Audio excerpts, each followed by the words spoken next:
Hello ladies and gentlemen, my name is J.I. Wins. I want to thank you all for tuning in to the very first tutorial on my channel.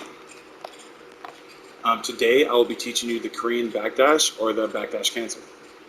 I'll be breaking this tutorial down into parts in order to gain a better understanding. The very first step is to perform a single backdash. You can do this by pressing back.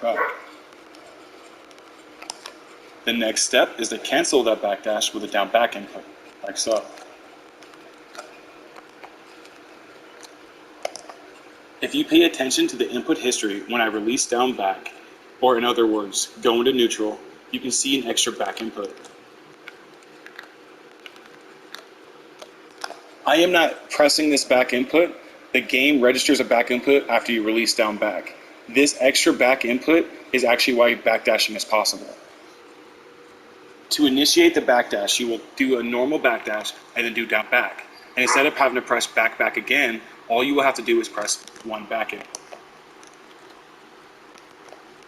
Because the game registered the ghost back input.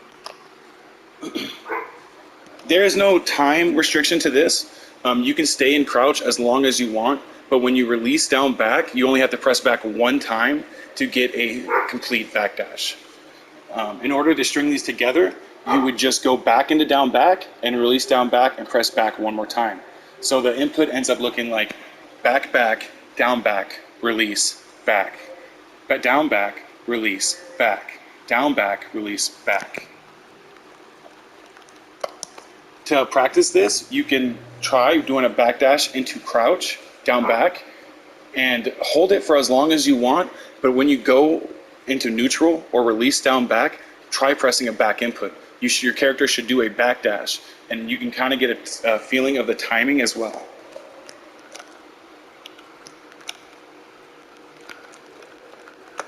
With practice, you'll be able to reduce the time that you are in crouch, speeding up your backdash.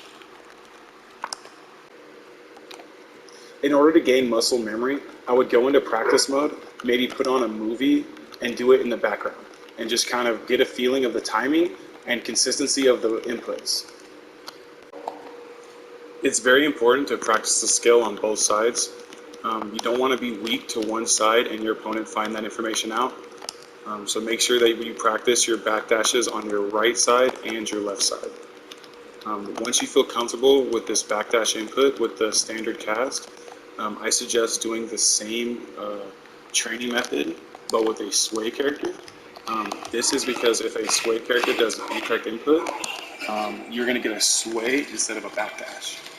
If you're able to do clean backdashes with a sway character consistently, you should be able to do backdash clean with the entire cast. If this tutorial has helped you in any way, I would really appreciate a like, subscribe, or a comment. It's not very hard for you, but it goes a long way for the channel.